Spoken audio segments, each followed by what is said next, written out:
Hello and welcome back to another thrilling recap. Today we're diving into a comedic horror movie titled Violent Night. But before we jump into the details, make sure to show us love by subscribing and leaving a comment for us. Let's begin. The film begins in Bristol, UK, where Santa Claus is seated at a bar, enjoying a drink. After finishing his beverage, he requests another.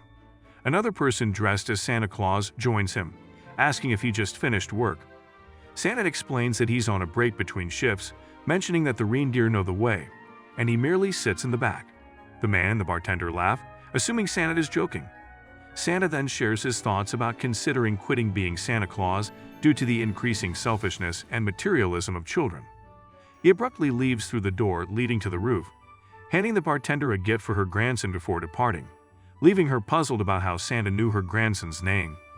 As she follows him to inform him of the wrong exit, she discovers that Santa has vanished from the roof, leaving on his sled. To her surprise, Santa throws up on her as she looks up. The scene transitions to Greenwich, Connecticut, where Jason Lightstone awaits his estranged wife, Linda, to pick him up. When Linda arrives with their daughter Trudy, Jason expresses gratitude for her accompanying him to his mother's estate. The trio arrives at his mother's house and is welcomed by the gatekeeper, who grants them entry. Meanwhile, within the mansion, Christmas preparations are in full swing. Later that evening, Jason, Linda, and Trudy make their way to the living room, where they are welcomed by Jason's sister Alva, her son Brett, and her boyfriend. As they anticipate their mother's arrival, Alva rushes to the entrance with her family. Noticing Jason's absence, she questions his plans. Her boyfriend suspects Jason is up to something, leading them to join Jason and Linda at the back of the room. After a festive dinner, everyone retires to their rooms. Jason and Linda tuck Trudy into bed, where she reveals that Jason forgot to take her to the mall to meet Santa, preventing her from sharing her Christmas wish. Overcome with guilt, Jason assures Trudy that he has an early Christmas present for her, a walkie-talkie to communicate with Santa and convey her wish. Leaving the room, Jason and Linda overheard Trudy expressing her desire for her parents to reunite. Meanwhile, Santa continues his rounds, delivering gifts to various houses and indulging in alcohol, becoming inebriated.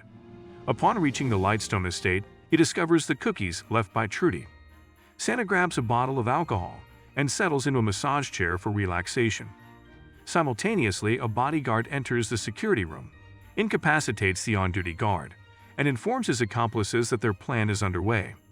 Outside, Mr. Scrooge arrives at the estate, greeted by the gatekeeper. Claiming a punctured tire, he seeks assistance in replacing it. As the gatekeeper turns away, Mr. Scrooge coldly shoots him in the head, initiating a ruthless assault by his mercenaries on the estate's guards and staff. Jason's mother is ushered to a panic room by her bodyguard, but Mr. Scrooge infiltrates the room, eliminating her guards and taking Alva, her boyfriend, and her mother as hostages. Meanwhile, Linda confronts Jason, accusing him of neglecting their daughter and asserting that his mother always interferes in their relationship. Despite Jason's attempts to calm her and express his commitment to fixing their issues, gunfire erupts outside. Concurrently, Santa hears the commotion and endeavors to escape his room. Attempting to use his magical powers to teleport through the chimney to the roof by tapping his nose, he realizes his abilities are impaired due to his intoxicated state. In the living room, a mercenary discovers Santa, leading to a confrontation where Santa successfully throws the assailant out of a window. Inside, Jason's mother informs Mr. Scrooge about a secret extraction team en route. Unfazed, Mr. Scrooge reveals knowledge of the team's arrival and discloses that $30 million is stored in her vault. Despite her confidence that the money is secure due to an unbreakable vault, Mr. Scrooge reveals awareness of a button she must press to trigger an automatic lock change, complicating their perilous situation. Seizing the remote from Jason's mother, Mr. Scrooge instructs his mercenaries to attempt to hack into the vault. A team member alerts him to their fallen comrade, prompting a directive to search for potential escapees. Unbeknownst to them, Santa gains entry through the back door and attempts to call the police, only to have the mercenaries cut off all phone lines. Hearing approaching footsteps, Santa hides behind a pillar, sifting through his sack for a defensive item. When a mercenary enters the room, Santa covertly grabs a doll and strikes the assailant from behind, causing him to drop his gun. Despite pulling out a knife, the mercenary is met with a hockey stick from Santa, resulting in a fierce struggle. Ultimately, Santa prevails in dispatching the mercenary.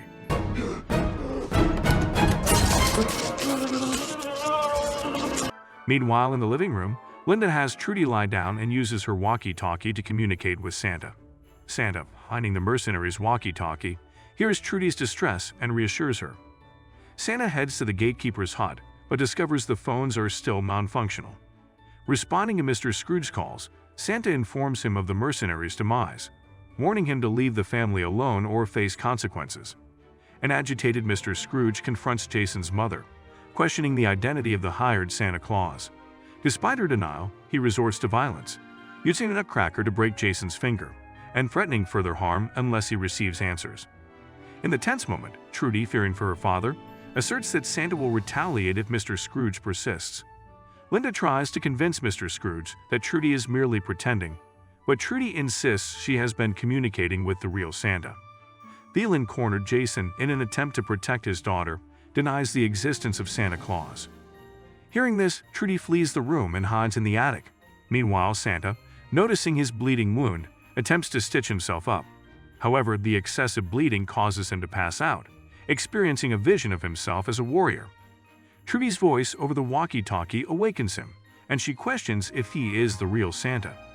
Santa confirms his identity but admits his limited powers prevent him from granting her wish of reuniting her parents. In the living room, a mercenary suggests opening Christmas presents. When it's Jason's turn, he feigns forgetfulness, but Bert retrieves the gift from under the tree.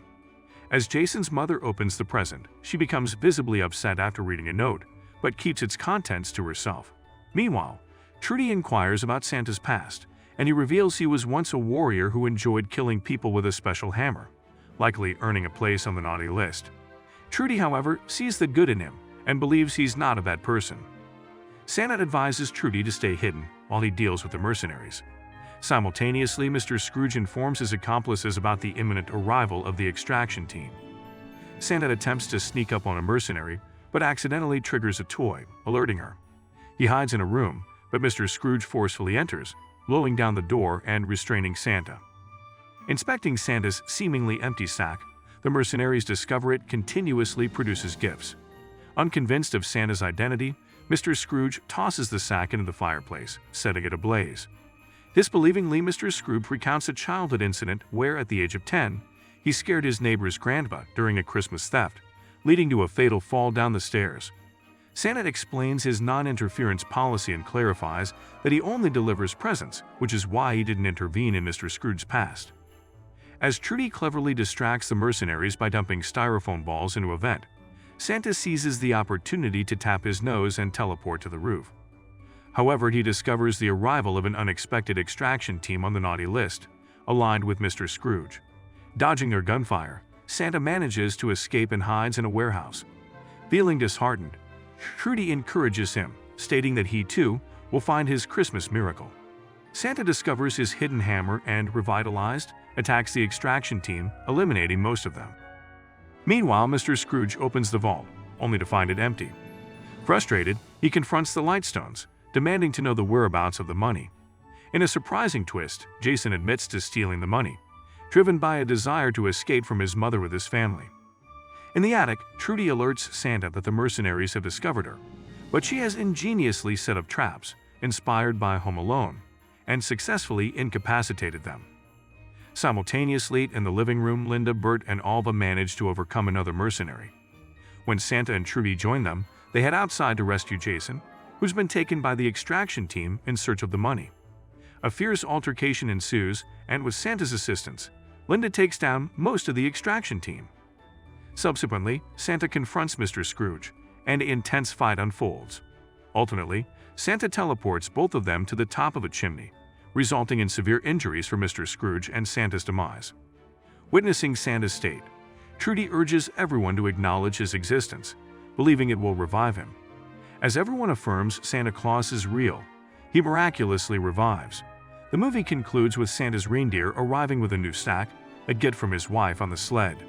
If you enjoyed this movie recap, make sure to hit the like button, and if you want to see more of these, subscribe to the channel and check out our other videos.